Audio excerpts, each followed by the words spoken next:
سے بچنے کے لیے آپ کہتے ہیں دن کو جانا چاہیے، یا آپ کے والدین آپ کو بتاتے ہیں بیٹا رات کے وقت باہر نہیں نکلنا، سفر رات کو نہیں کرنا، یہ در حقیقت کیا کر رہے ہیں؟ آپ سفر کے بارے میں تدبیر کر رہے ہیں، منصوبہ بنا رہے ہیں۔ کیا بنا رہے ہیں؟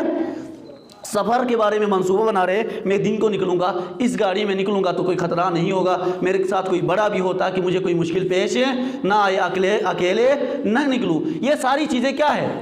یہ منصوبہ بندی ہے۔ یہ کیا آپ کی منصوبہ بندی ہے؟ آپ کو پتہ ہے اگر اکیلے نکل جاؤں یا رات کو نکل جاؤں، یہ منصوبہ بندی نہ کروں تو ممکن ہے راستے میں خطرہ پیش آ جائے، نقصان ہو، جانی نقصان ہو، مالی نقصان ہو، یہ نقصان ہو سکتا ہے۔ لہٰذا اس نقصان سے بچنے کے لیے ہم کیا کرتے ہیں؟ منصوبہ بندی کرتے ہیں۔ اسی طرح خداوند متعال نے بھی ہمیں متوجہ کیا، ایھا الانسان انک کادح الی ربہ، کہ آپ بھی مسافر ہے، آپ بھی حالت سفر میں ہے، اور وہ سفر بھی دشوار سفر ہے، وہ سفر بھی دشوار سفر ہے۔ ایسا نہ ہو کہ اس مقصد کے حصول کے لیے نکل جائے لیکن آپ کو پتہ بھی نہ ہو کہ یہ راستہ کیسا ہے، اس میں جانا کیسا ہے، اس راستے کے بارے میں منصوبہ بندی کیسے کرنا ہے۔ اگر پتہ ہی نہیں ہے سمجھو کہ راستے میں خطرے سے دوچار ہو سکتے ہو، تمہیں نقصان ہو سکتا ہے۔ لہٰذا اس نقصان سے بچانے کے لیے خداوند متعال نے ہمارے اوپر لطف کیا،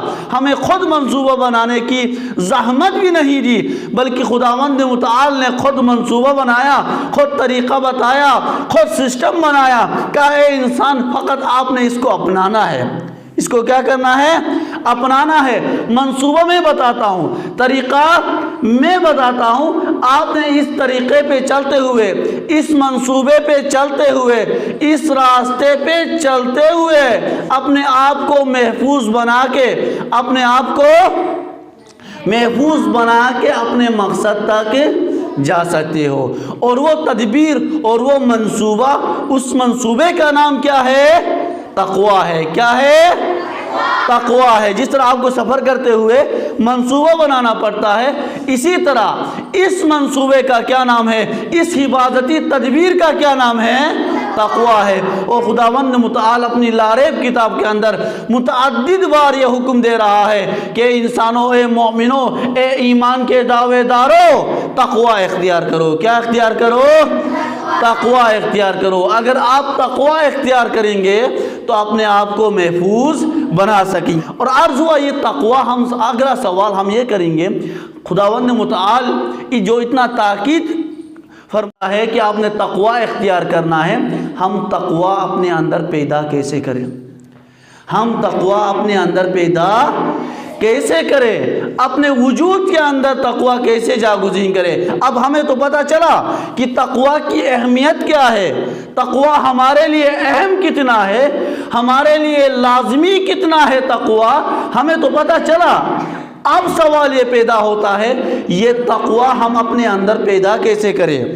تقویٰ اختیار کیسے کرے؟ اپنے وجود پر تقویٰ کیسے نافذ کرے؟ اپنے معاشرے پر تقویٰ کیسے نافذ کرے؟ تو اس کے لیے بھی خداوند متعال نے خالی بغیر رہنمائی کے ہمیں نہیں چھوڑا، بلکہ اس کی رہنمائی بھی قرآن کے اندر کی۔ اور خداوند متعال نے جن کو ہدایت کے لیے مبعوث کیا، انبیاء و اولیاء و اوصیاء، انہوں نے بھی آگے بتایا کہ یہ جو تقویٰ ہے آپ نے اپنے اندر کیسے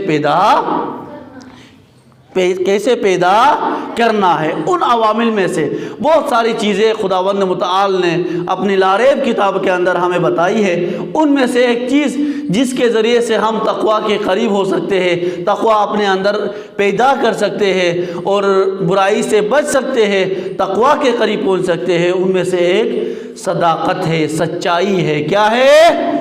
سچائی۔ سچائی کیوں ضروری ہے؟ کیونکہ سچائی کے ذریعے سے تقویٰ حاصل ہوتا ہے۔ ذرا غور کیجئے گا توجہ سے، سن رہے ہو نا سارے؟